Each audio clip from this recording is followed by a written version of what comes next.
got struck 3 times. Need DOT through here now 4 times. Copy. Revising DOT. I need interstate shut down now, underneath St. Peter from 94. Everybody go over here now. 10-4. See you on camera here now. That's the sound of one Minnesota State Trooper as cars careen towards him and a family. Today is January 22nd, 2022. Overnight, several troopers ended up running from sliding vehicles, and there were 2 separate instances of pileups. All of this caught on camera. Total 216 crashes, 152 vehicles off-road, and 2 jackknife semis. Our first incident started with a car sliding into a camera pole about 30 feet off the roadway. Watch from multiple camera angles to see just how close these cars were to hitting the state trooper. A few feet made a lot of difference. What you're about to see all occurred with less than an inch of snow per the National Weather Service. Got struck 3 times. Need DOT through here now 4 times. Copy. Revising DOT. I need interstate shut down now, underneath St. Peter from 94. Everybody go over here now. 10-4. See you on camera here now. 7-6 Metro, where's that at? Eastbound 94 at St. Peter, or just east of John Ireland.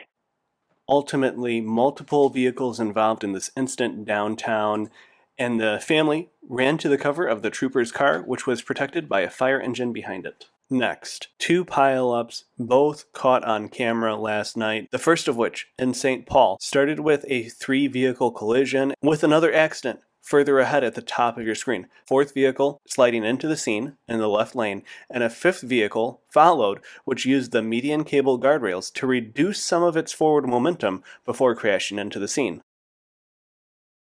Pileup number 2 started with 1 car trying to take an exit, sliding all the way down the ramp into the middle lane of freeway traffic. Most cars were able to avoid the blocking vehicle, but 1, 2, and 3 cars hit the median wall while trying to avoid the blocker. Ultimately, 1 vehicle attempted avoidance a little too late, resulting in a glancing collision and even some sparks. Then, at the right side of your screen, a 2-vehicle crash, partially off camera. Unfortunately, even with police on scene, 1 vehicle going way too fast careened through the traffic scene, contacting 2 other stopped cars on the shoulder. Flashing lights and warnings were ignored by a small minority of motorists, to their own peril. Even with flares ahead from a prior crash, this vehicle slid into the wall and then blocked a lane, which turned out to be important later. 1 car slides at the last moment, narrowly avoiding a collision, while a police car on the right side of the screen responds lights and sirens to a separate crash. Police were extremely busy all night, and crashes with injuries take priority over other property damage crashes. But in this stretch of the road, not just 1 more crash into that left median wall, but 2 more. Police eventually came out, cleaned up the existing crashes. 1 car was moved well onto the right shoulder with flares, but that didn't stop this next crash from happening. At this point, it might be worth mentioning that this all occurred on a Friday night. Draw your own conclusions. Here's a crash at Lowry Tunnel. In the last 12 months, we've captured more than 100 crashes on camera at this location, likely one of the most dangerous freeway tunnels in the United States. It features a relatively sharp turn for a freeway, high traffic volume, a somewhat blind sloping curve, and unique surface conditions due to the presence of the tunnel. And outside the tunnel, we received this video of another multi-car crash with a large presence of first responders. You can see what they were dealing with overnight. Lots and lots of these incidents involved a car at some point blocking a lane of traffic at night on a freeway. Some individuals got out and waved to warn traffic of the hazards ahead. In this first example, note the semi slowing for cars behind. The only out now is the shoulder on which the pedestrian is standing.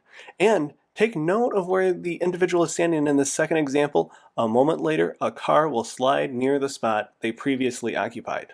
Even partially blocking a lane of traffic carries its own risks, especially on a freeway at night. Like a game of billiards, contact on the right is going to spin the car left, resulting in it now blocking 2 lanes of traffic.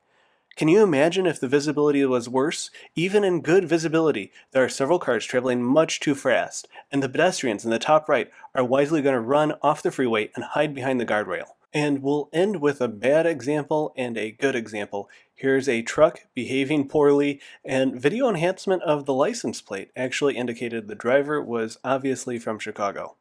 Then, some Minnesotans who stopped, collaborated, and listened to all get their cars diligently off to the side of the road.